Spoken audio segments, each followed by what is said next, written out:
Hello gamers, my name is Joshy Beast. Welcome to my channel.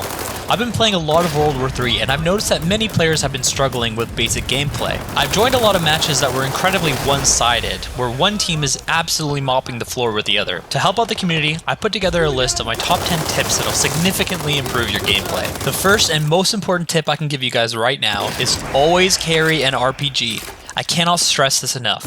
Pistols are fantastic, don't get me wrong. However, this game was designed for armor and infantry combat, so tanks will likely be swarming objectives and making quick work of infantry. The best counter for this is an RPG.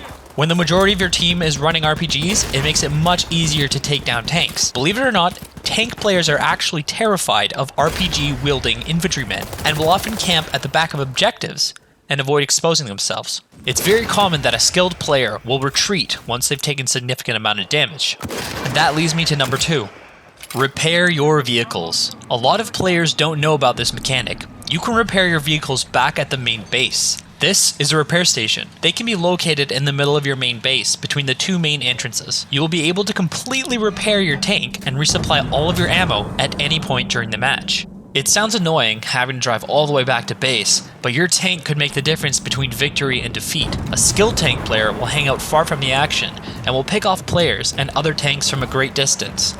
This strategy helps preserve a tank and prevents it from getting swarmed by infantry. It's also not wise to push into objectives with tanks, as they can easily be taken out by artillery, airstrikes, and infantry. Tanks are a huge asset to your team and are very valuable. They could make or break the entire match for your team. Number 3. Listen for enemy footsteps. Noisy footsteps can give away your enemy's position. It's something that you should be constantly listening for. The sound design is pretty decent in this game, so you will be able to accurately estimate where your enemy is coming from. Objectives are fairly spread out. Therefore, players will often be sprinting around the map. You will have numerous opportunities to catch players running with their pants down. Footsteps will also let you know if a player is holding a corner or if they are pushing you. I cannot stress this enough. Stay aware. Always be listening for footsteps and checking your map at the same time to make sure you're not getting pushed by an enemy. For example, I'm definitely close enough for this sniper to hear me, but because he's not looking at his radar or paying attention, I was easily able to just take him out. Number 4. When capturing an objective, always anticipate someone is ready to drop a bomb on you. While artillery is fairly difficult to anticipate, airstrikes can easily be avoided. Once you start capturing a base, listen for hints of an enemy airstrike on the radio. The match announcer will yell out that an airstrike is coming. You can quickly run away, wait for the strike to end, then return to capturing a base. Check out this clip. I heard the airstrike coming over the radio, I ran for cover, then continued to capture the base without any issues. This strategy has saved my life countless times. Always be aware, the enemy team will know when you're capturing a base. It will be announced over their radio. That's a perfect opportunity for players to whip out their little pads, drop an airstrike on you, and clear the objective. It's like my good friend Captain Price used to say, stay frosty. Number 5. Armored personnel carriers are not combat vehicles. These are mobile spawn points that should be used strategically around the map. Instead of trying to ram as many players as possible, try hiding in the APC near an objective. Players won't notice it and your entire team can use it as a spawn point. APCs could save your team if you're being dominated and can't spawn on certain objectives. So before grabbing an APC and driving away with it, take a moment to think, is this APC in a strategic location and acting as a spawn point, or was it abandoned and needs to be moved? Number 6. Use your vehicles as transportation.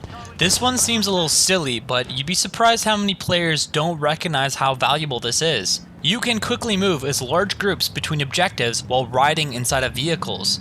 Rather than risking a solo sprint across the map, try riding along with teammates. You'll be protected and you'll travel much faster. You'll also be able to unload a serious amount of troops in a short amount of time. The only danger of this is that you could be destroyed and lose a lot of men. Number 7. Armor matters. I don't know how many times I've died because my bullets were completely absorbed by an enemy's armor. Ceramic, Kevlar, and steel plates all offer different protection and mobility stats.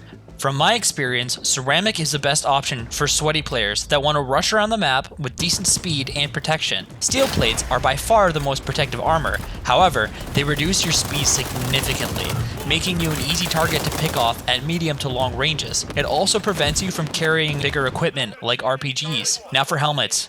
Both helmet types are great. Helmets will provide camouflage and protection to your head.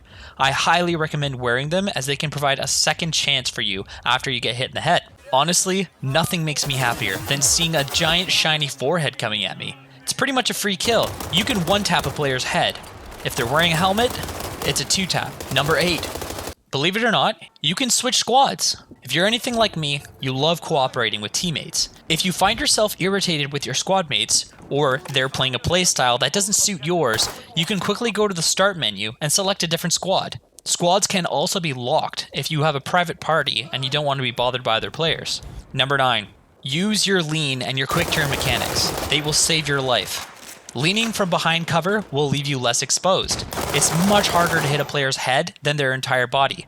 Leaning around corners will give you a massive advantage, as players will have to quickly scramble to hit a very small target. Also, if you double tap D or A, you can quickly flip over while proned. This can help you quickly snap to a target if you get jumped from behind. My 10th and final tip for you is be aggressive.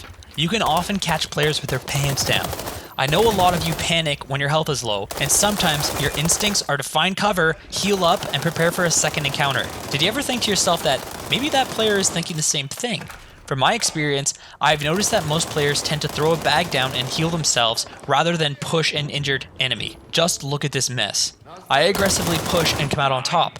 A second aggressive playstyle that will be advantageous for you is to anticipate a player's push. Believe it or not, the player's trying to hold a corner, sometimes the best strategy is to pre-fire and lean around a corner. You have an advantage if you peek around a corner quickly, you can catch a player off guard and take them out. Whereas on the receiving end, when you're aiming at a corner, you have to wait until they come out. Oftentimes, the player will pre-fire and hit you first. It's very hard to win against a peeker. That's why they call it peeker's advantage. My final tip for players is to attempt those extremely long encounters.